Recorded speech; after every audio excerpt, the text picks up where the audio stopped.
ससूनचा नावलौकिक कसा आहे ते आपल्याला सगळ्यांना माहिती आहे। बीजे वैद्यकीय महाविद्यालय आणि ससून सर्वोपचार रुग्णालय येथील विविध विकास कामांच्या लोकार्पण सोहळ्याच्या निमित्तानं आम्ही सगळेजण इथं आलोय। वेगवेगळ्या प्रकारच्या बातम्या आल्या की बाबा हे आधी झालं तसं झालं, पण कोरोनाच्या काळामध्ये मीच पालकमंत्री होतो आणि त्या काळामध्ये अनेक आम्ही अधिकाऱ्यांनी लोकप्रतिनिधींनी सगळ्यांनी ठरवलेलं होतं की माणसाचा जीव जगवण्याच्या करता जरी कुठल्या इमारतीची उद्घाटन झाली नसतील तरी ते वापरामध्ये आणायचं। पीडब्ल्यूडीला सगळ्यांना कामाला लावलं, collector, PMC commissioner, PCMC commissioner, विभागीय आयुक्त सगळे लोकप्रतिनिधी, खासदार, आमदार, त्यावेळेस गिरीशजी पण होते आणि सगळ्यांनी मिळून आपलं पुण्याचं पिंपरी चिंचवड परिसरातलं हे कोरोनाचं संकट दूर करण्याचा प्रयत्न जसा देश पातळीवर चाललेला होता, राज्य पातळीवर चाललेला होता, तसं ह्या जिल्ह्याचा पालकमंत्री म्हणून आम्ही सगळ्यांनी त्याला अग्रक्रम दिला आणि त्या काळामध्ये काही इमारती पूर्णत्वाला न जाता देखील ते वापरामध्ये आणल्या। मला आठवतंय डॉक्टर या हॉस्पिटलमध्ये ससूनमध्ये दिलीप वळसे पाटील वैद्यकीय शिक्षण मंत्री होते, ते आपले सुपुत्र आहेत पुणे जिल्ह्यातले आणि त्यांनी इथली काही कामं हातामध्ये घेतली। मी पण तुमच्या जिल्ह्याचा अनेक वर्ष पालकमंत्री म्हणून काम करतोय आणि त्याच्यामुळे मलाही वाटत होतं की हा ससून हॉस्पिटल असं आहे की आजूबाजूच्या जिल्ह्यात आजूबाजूच्या परिसरामध्ये कुठेही काही घडलं की पेशंटला जाऊ दे ससूनला, ही एक पद्धत पडलेली आहे आणि त्याच्यामुळं या हॉस्पिटलला एक वेगळ्या प्रकारचा इतिहास असला तरी देखील काळानुरूप वेगवेगळ्या प्रकारचे उपकरणं, अत्याधुनिक अशा प्रकारच्या सुविधा,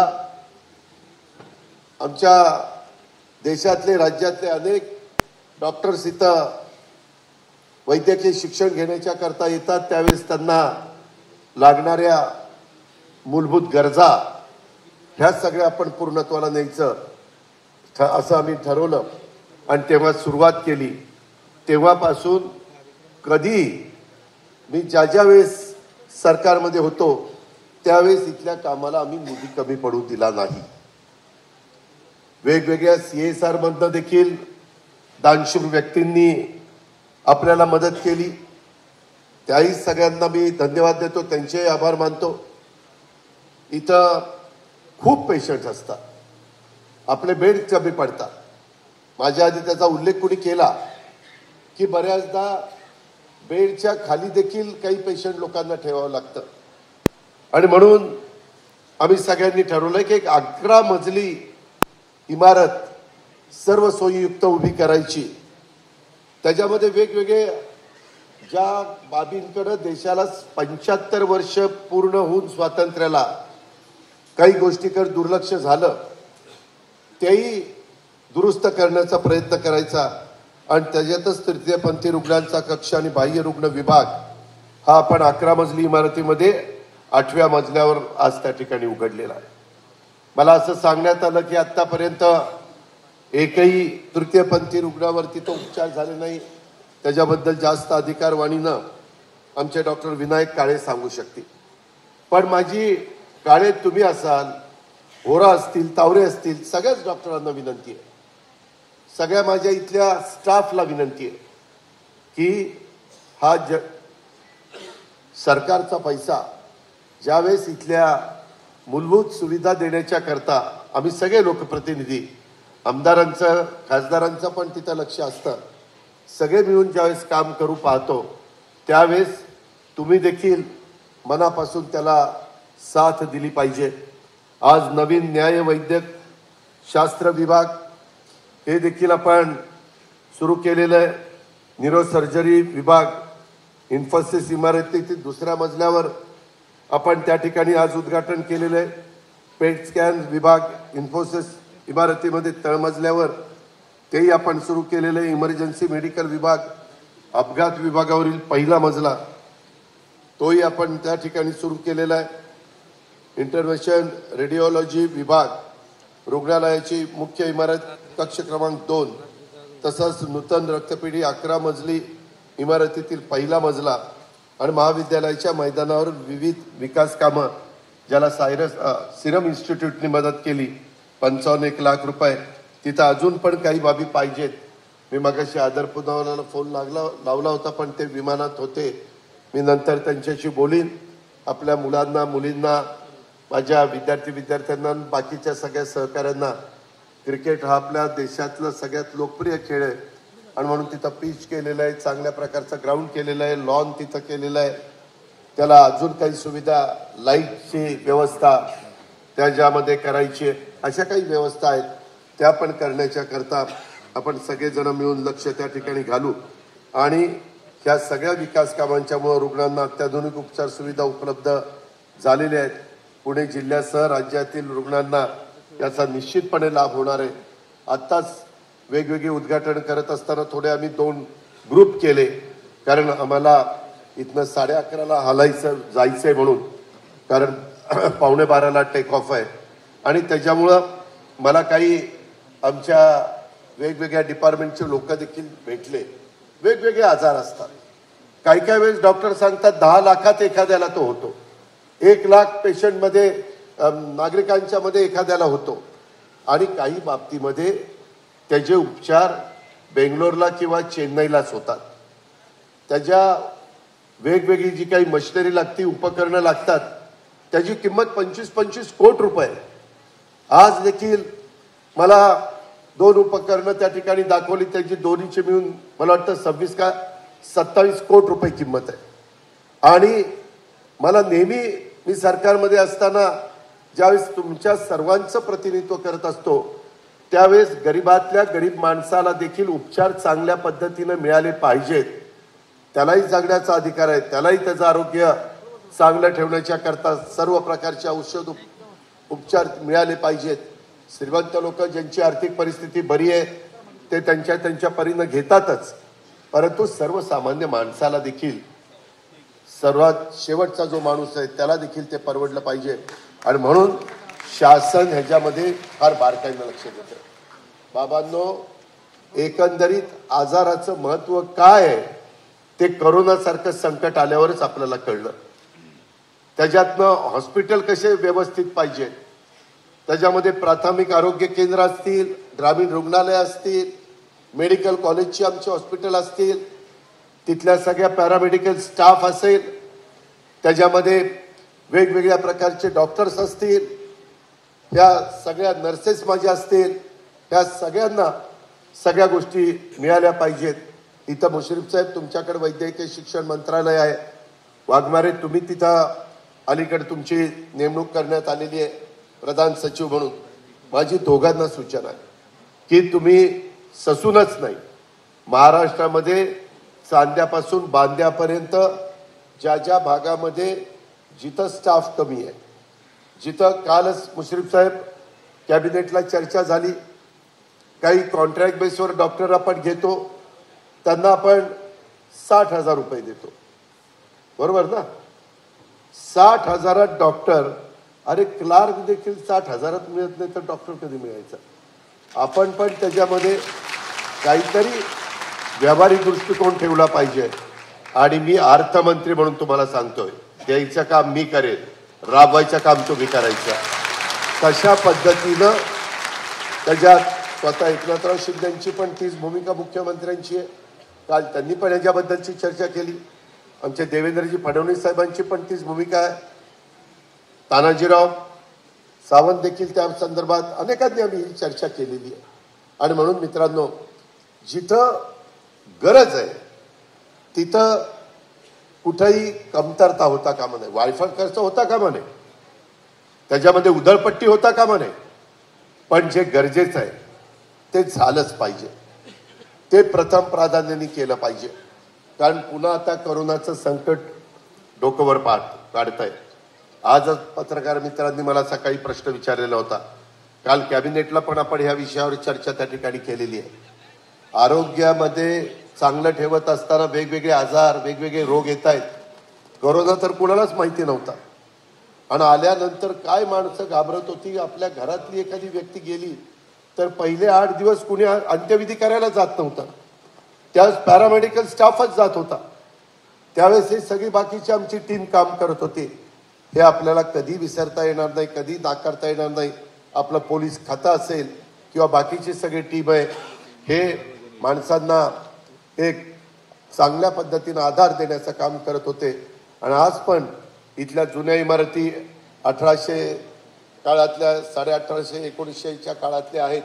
त्याच्यामध्ये हेरिटेज वास्तू चांगल्या करण्याचा आम्ही प्रयत्न करतोय. त्याला निधी इथं चीफ इंजिनियर अतुल चव्हाण तुम्ही आहेत. कुठल्याही बाबतीत कमतरता भासता कामा नये. जसं हे ब्रिटिशांच्या काळामध्ये उभं राहिलंय तरी आज मजबूतीनं उभं राहिलंय, तसं आपल्याही काळामध्ये उभं राहिलेलं उद्याची 100 वर्ष टिकलं पाहिजे असं दर्जेदार काम करण्याचा तुम्ही सगळ्यांनी प्रयत्न करावा अशी माझी विनंती आहे. आपल्या ससून रुग्णालयाला एक ऐतिहासिक अशा प्रकारचा वारसा आहे ज्याचा उल्लेख आमच्या मुश्रीफ साहेबांनी केला. डेव्हिड ससून यांच्या देणगीतून 1857ला हे सगळं उभं करण्यात आलेलं आहे. आणि 1911ला ती जेकब ससून यांनी देखील देणगीतून या रुग्णालयाचा विस्तार केलेला आहे आणि त्याच्यामध्ये भर घालण्याचं काम आपण वेळोवेळी करत चाललेलो आहे. ह्याच्याचबरोबर पिंपरी चिंचवड पुणे शहर इथंही आपण चांगल्या चांगल्या प्रकारचे हॉस्पिटल देतोय. आणि म्हणून ह्या सगळ्या बाबतीमध्ये मुश्रीफ साहेब आपण वेगवेगळे फंड देखील आणलेले आहे. खडकोकडनं पण देखील मला वाटतं काही निधी आपण उचललेला आहे. आणि अशा प्रकारे निधीची आम्ही कमतरता पडू देणार नाही. परंतु राष्ट्रपिता महात्मा गांधी यांच्यावर याच रुग्णालयामध्ये शस्त्रक्रिया करण्यात आली होती. या ठिकाणचं शस्त्रक्रिया गृह डेव्हिड ससून आणि जेकब ससून यांचा वारसा इमारतीच्या नूतनीकरणाकरता देखील आम्ही निधी दिला. मध्ये मी त्याची पाहणी केली. अचानक पण मी बऱ्याचदा येत असतो. त्यावेळेस तो सगळा पैन आणि पै खर्च योग्य पद्धतीनं होतो हे दिसलं पाहिजे. कर्मवीर भाऊराव पाटलांनी देखील शेवटच्या काळात याच रुग्णालयामध्ये उपचार घेतलेले होते. संत अवतार मेहरबाबा यांचा जन्म देखील याच रुग्णालयातला आहे. असे ह्याला एक वेगळ्या प्रकारचा इतिहास आहे. प्लेग, स्वाईन फ्लू, कोविड सारख्या महामारीचं अनेकांना जीवदान देण्याचं काम देखील याच हॉस्पिटलनी केलं. सध्या या हॉस्पिटलची क्षमता काळे जवळपास 1500 झाली ना, किती झाली? 1900 झाली. 250 विद्यार्थी पदवीपूर्व प्रशिक्षणासाठी आणि 220 विद्यार्थी पदव्युत्तर प्रशिक्षणासाठी हे आपल्या महाविद्यालयामध्ये प्रवेश घेत असतात. आणि अशा पद्धतीनं इथं अत्याधुनिक सुविधांमार्फत रुग्णांवर उपचार केले जातात. त्याच्यामध्ये फिटनेस पण चांगला राहण्याच्या करता पण आम्ही सुविधा देतोय. कोरोना काळामध्ये मी मगाशी सांगितलं आरोग्याचं महत्त्व आपल्याला समजलं. त्याच्यामुळे आरोग्याच्या करता भरीव तरतूद करण्याचा प्रयत्न मी, मुख्यमंत्री, उपमुख्यमंत्री आणि सर्व मंत्रीगण त्या ठिकाणी करत असतात. अलीकडे महात्मा फुले जन आरोग्य योजना, आयुष्यमान भारत योजना एकत्रित करून म्हणजे केंद्राची मोदी साहेबांची योजना आणि राज्याची महायुतीनं आणलेली योजना, या 5 लाखापर्यंत मोफत उपचार देण्याचा निर्णय आपल्या सरकारने घेतलेला आहे. त्याच्यामुळं सार्वजनिक आरोग्य विभागाच्या सर्व रुग्णालयांना मोफत कसं उपचार मिळतात हा आमचा प्रयत्न आहे. मी मगाशी बोलताना सांगितलं की त्या एका पोलीस ऑफिसरनी मला सांगितलं की दादा, माझ्या मुलाला जो उपचार करायचा आहे ते मशीन आपल्या महाराष्ट्रात नाहीये, ते फक्त बेंगलोरला आहे ना, चेन्नईला आहे. कुठं सांगितलं? चेन्नईला आहे. त्या उपचाराचा एका वेळेसचा खर्च म्हणे 30 लाख रुपये. मशीन 25 कोटीचं आहे. मी विचार केला की 25 कोटीचं मशीन आपण आणू, परंतु ते उपचाराच्या बद्दल पण काय केलं पाहिजे. इथं आता जागा कमी पडायला लागली. रस्ते विकास महामंडळाची शेजारी जागा आहे. मला मुश्रीफ साहेब तुम्हाला सांगायचं की एकदा मला तुम्ही आठवण करा, आपण मुख्यमंत्री दादाजी भुसे यांच्याशी बोलू आणि त्यांना त्या जागेच्या बदल्यात कलेक्टर तुम्ही इथं आहात, त्यांनाही जागा आपल्याला द्यावी लागेल. कुठली जागा देता येईल आणि ती आपल्या ससूनला कशी घेता येईल आणि तिथं आपल्याला कॅन्सरच्या संदर्भातला, कारण कॅन्सरचा पण आजार हा प्रचंड संख्येने वाढतोय. लोक काही जण गुटखा सोडायला तयार नाहीत, काही जण दारू सोडायला तयार नाहीत, काही सिगारेट बिड्या सोडायला तयार नाहीत. आणि ते 320 400 काय असतं काय कोणाला माहिती, पण असं काहीतरी म्हणतात जाफरानीन पिपरानीन असं. बरं 120 300 म्हणजे झाले 420. तर ते काय असतं. परंतु साधू संतांनी काय सांगितलं, आपण काय केलं पाहिजे. मित्रांनो, माझा स्वभाव स्पष्ट आहे. मी कधी कधी माझ्या सहकाऱ्यांना देखील काही ऐकवलेलं आहे, परंतु त्यांनी माझं ऐकलं नाही. शेवटी ते आज आपल्यात हयात राहिलेले नाहीये. कधी कसा प्रसंग येतो, काही जण ते मिसरी लावत बसतात. काय त्या मिसरीने होतं त्यांचं त्यांनाच माहिती. परंतु त्याच्यातनं आज जबड्याला जो काही कॅन्सर सारखा विळखा पडतो ते कोण भरून देणार आहे. आईबापांनी जन्म दिल्यानंतर एवढ्या सुंदर जगामध्ये आपल्याला त्यांनी पाठवलंय, त्यावेळेस त्याचा चांगल्या पद्धतीनं आपण आयुष्याचं सार्थक करा ना, चांगलं जीवन जगा ना. ते जीवन जगण्याच्या करता ज्या काही मूलभूत गोष्टी करणं गरजेचं असेल ते देश पातळीवर नरेंद्र मोदी साहेब करतील, राज्य पातळीवर आम्ही त्या ठिकाणी करू. तुम्ही सगळ्यांनी त्याच्या बाबतीमध्ये साथ द्या, पण ह्या बाबी थांबल्या पाहिजे. मी थोडासा उल्लेख का करण्याचं कारण, डॉक्टर विनायक काळे माझ्या कानावर आलं की 31 डिसेंबर 2023ला रात्री जरा टाकून काहीतरी गोंधळ झालाय म्हणे. झालाय का? त्याच्या संदर्भामध्ये मला तक्रार आली की काही आपल्याच लोकांनी, मला फोटो पण आले, तेव्हा काय कशा दारूच्या बाटल्या पडल्यात, ते कसं चाललेलं आहे, तक्रारी आल्यात. म्हणजे कुणी बघायचं मी ते काय चाललंय काय, हे बरोबर नाही ना.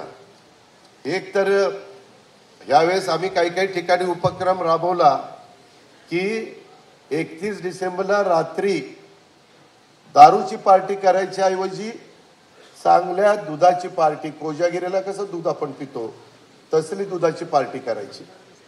तेच आपल्या आरोग्याला, अर्थात दूध चांगलं असलं पाहिजे, गाईच्या सडातनं आणि म्हशीच्या सडातनं निघालेलं, ते मिक्स झालेलं नाही, भेसळ झालेलं नाही.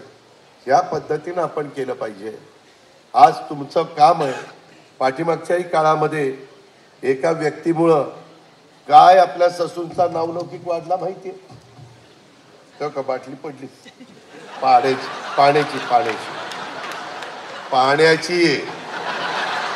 तर ते आपल्या बाबतीमध्ये जे काही घडलं ते आम्हाला पण काही भूषणावं नाही, पुणेकरांनाही भूषणावं नाही. आमचा रवींद्र धंगेकर त्यांनी भूमिका मांडली, मी त्याचं कौतुक करीन. शेवटी लोकप्रतिनिधी असल्यानंतर त्या बाबतीमध्ये आवाज उठवण्याचं काम त्यांनी सभागृहात पण केलं. मी पण त्याच्याबरोबर चर्चा केली. आणि तिथं कुठं चुकत होतं, कोण त्याच्यामध्ये सहभागी झालेलं होतं का, खालपासून वरपर्यंत सगळी कीडच लागली काय, ते कळलं पाहिजे ना. जनतेचा बघण्याचा दृष्टिकोन, त्याच्यामध्ये काही मुख्यमंत्री उपमुख्यमंत्री आम्ही सांगत नाही की असलं काहीतरी करा, कुणीच राज्यकर्ते सांगणार नाही. आज आम्ही सरकारमध्ये लोकांचा तो अधिकार आहे, जनता संविधानाने तो दिलेला आहे. त्याच्यामुळं वेगवेगळे लोक उद्याच्या काळामध्ये येतील. मागेही अनेक लोक येऊन गेले, पण कुठल्याही राज्यकर्त्यांना, सरकारमधल्या लोकांना वाटत नाही की कुठेतरी कायदा सुव्यवस्था अडचणीमध्ये यावी, कुठेतरी वेळेवाकडे प्रकार घडावेत. त्यावेळेस माझ्या सहित सगळ्यांनी जी जी जबाबदारी आपल्यावर असते त्या जबाबदारीचं भान ठेवून आपण सगळ्यांनी काम केलं पाहिजे. त्याच्यामध्ये तुम्ही अनेक जण वैद्यकीय क्षेत्राला स्वतःला वाहून घेता, तिथं तर तुमच्यावर जबाबदारी जास्त असते. कधी कधी काही नातेवाईक, तुम्ही चांगला उपचार करून देखील एखादा पेशंट दगावल्यानंतर काही वेगळे प्रसंग घडतात, हेही आम्हाला जाणीव आहे. त्याच्याकरता काही आम्ही कायद्यामध्ये पण थोडे बदल तरतूद करण्याचा प्रयत्न केलाय. त्या पद्धतीनं आम्ही करत राहू. पण तुम्ही पण सगळ्यांनी, तुम्हाला इतर ज्या गोष्टी लागतील त्या सांगा ना, त्याच्यामध्ये आम्ही कुठं कमी पडतो का ते तुम्ही पहा. आत्ता देखील आम्ही सगळेजण जात असताना त्याच्यामध्ये आपण पोस्टमॉर्टम करतो, मित्रांनो तुम्हाला आश्चर्य वाटेल, त्याच्यात एवढ्या चांगल्या प्रकारच्या सुविधा तिथं दिल्या गेलेल्या आहेत. खरं तर ती वेळ कुणावरच येऊ नये. आपण प्रत्येक वेळेस सगळ्यांना तसं म्हणत असतो, परंतु कधी काळाचा घाला येईल ते सांगता येत नाही. त्यावेळेस अतिशय म्हणजे महाराष्ट्रात तर अतिशय चांगल्या प्रकारची सुविधा असणारी ते व्यवस्था आपण तिथं केलेली आहे. कारण कधी आग लागते, अनेकदा मी पण त्या भागामध्ये काही गोष्टी म्हणजे काही अपघातग्रस्त व्यक्तींना भेटायला पाहायला गेलेलो आहे. तिथं भेटायला तर जायचं नसतं, तर बिचारे गेलेलीच असतात, पण त्या सगळ्या काही गोष्टी उत्तम प्रकारचा देण्याचा प्रयत्न करतोय. माझी अतुल चव्हाण तुम्हाला सूचना आहे, तुम्ही चीफ इंजिनियर आहेत 5 जिल्ह्यांचे. काही वैद्यकीय क्षेत्रातले पण चांगले चांगले हॉस्पिटल आज महाराष्ट्रामध्ये उभे राहत आहेत, पुण्यात आणि इकडं माझ्या अनेक शहरात उभे राहत आहेत. तिथं गेल्यानंतर जशा प्रकारच्या सगळ्या गोष्टी अप टू डेट असतात, तसं हे आपल्या सर्वसामान्य जनता जनार्दनांचं ससून हॉस्पिटल आहे. आणि त्यामुळं वाघमारीजी तुम्हालाही माझी सूचना आहे, काळे तुम्हालाही आहे, आमचे मुश्रीफ साहेब तुम्हालाही आहे, की ह्याच्यामध्ये कोण ह्याच्या क्षेत्रातला असेल तर ह्याचा एकदा सगळ्या ससूनचा सर्वे करून कुठल्या गोष्टी इथं ठेवणं गरजेचं आहे, कुठल्या गोष्टी कारण नसताना त्यावेळेस कोणीतरी दिले म्हणून ठेवलंय, असं जे काही झालंय त्याला कुठंतरी एक शिस्त आणा, कुठंतरी एक नीटपणे नियोजन करा. आणि ते नियोजन करण्याच्या करता त्याच्यात काय कमी केलं पाहिजे, काय वाढवलं पाहिजे, काय दुरुस्त केलं पाहिजे. नागरिकांना देखील माझे पेशंटचे नातेवाईक येतात, त्यांना बसण्याची सुविधा वगैरे वगैरे अशा सगळ्या गोष्टी थोडासा अभ्यास करा महिन्याच्या आत. कारण पुढं वोटर अकाउंट आम्हाला करायचं आहे, त्यावेळेस पुरवणी मागणी शेवटची असेल तिथं तरी मी मदत करीन, किंवा पुढचं जे काही वोटर अकाउंटच्या निमित्तानं जूनपर्यंतचं बजेट मी सादर करीन तेव्हा तरी मी मदत त्या ठिकाणी करीन. हे आपल्याला करायचं आहे. तटकरे साहेब, आपण रायगडचं प्रतिनिधित्व करताय, मी बोलतोय आपल्याला जायचं आहे, जी मला जाण आहे, परंतु तुम्हाला वाटत असेल ह्याला काही पुणे आणि ससूनच दिसते का, मला रायगड पण दिसतंय. कालच रायगडच्या मेडिकल कॉलेजच्या बद्दलचा मी आढावा बैठक घेतली, तिथल्या पण गोष्टी करतोय. शेवटी राज्य हे आपल्या सर्वांचे सगळीकडे सुविधा झाल्या पाहिजे. परंतु पहिल्यांदा रवींद्र, मला तुलाही सांगायचं आहे, सुनीलजी तुम्ही पण तुमच्या मतदारसंघात येतं, तुम्हालाही सांगायचं आहे, सगळेच मिळून आपण त्याच्यामध्ये काम करूया. आणि त्याच्यातून तुमच्याही काही विधायक सूचना असतील तर आमचे अधिष्ठाता काळे आणि बाकीचे सगळे आहेत, त्यांनाही तुम्ही सांगा. आणि त्याच्यातनं कलेक्टर, आपण तुम्हालाही व्याप खूप आहे, पण तुम्ही ह्याच्या पलीकडेच तुमचं ऑफिस आहे, मध्ये फक्त रस्ता आहे. तुम्ही एखादी जबाबदारी घेतली तर चांगल्या पद्धतीनं पार पाडतात. ते परवा 1 तारखेच्या विजय स्तंभाच्या अभिवादनाच्या करता समाज आल्यानंतर सगळ्यांनी बघितलेलं आहे. त्याच्यावर ह्याही कामात आपण DPC मध्ये 2.25 कोटी रुपये ससूनला दिलेत, परंतु ससूनची भूक एवढी मोठी आहे की 2.25 कोटी रुपये त्यांना तीर्थप्रसाद म्हणून पण पुरणार नाही, गळ्याच्यान खरं सांगतो. त्याच्यामुळं आपल्याला जास्तीचं द्यावं लागेल. मुश्रीफ साहेब, आपण कोल्हापूरला पण लक्ष द्या, परंतु आमच्याकडेही लक्ष द्या. आणि ह्या प्रकारे तुम्ही इथल्या सगळ्या वाघमारे तुम्ही पण कमी पडू नका. तुम्ही पिंपरी चिंचवडला आयुक्त म्हणून काम केलेलं आहे, आणि अजून पण कुणाला काही राहिलं असेल, मी काही सर्व गुण संपन्न नाही, तर जरूर त्याच्यामध्ये आम्ही ती विधायक सूचनेचा आदर करू, त्याचं स्वागत करू आणि ती अंमलात आणण्याच्या करता आम्ही आमचं सर्वस्व पणाला लावू अशा प्रकारची खात्री देतो. इथल्या ज्या ज्या गोष्टीचं लोकार्पण झालंय त्या सगळ्या गोष्टी गोरगरिबांचे जीव वाचवण्याच्या करता माझ्या डॉक्टरांना, माझ्या नर्सेसला, माझ्या पॅरामेडिकल स्टाफला या सगळ्या गोष्टीचा उपयोग चांगल्या पद्धतीनं होईल याबद्दलची खात्री या निमित्तानं बाळगतो आणि आपल्या सगळ्यांची रजा घेतो. जय हिंद, जय महाराष्ट्र.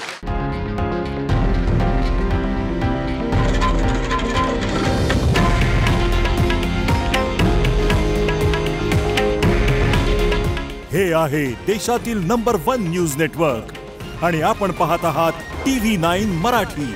काळजी तुमची, हित महाराष्ट्राचं.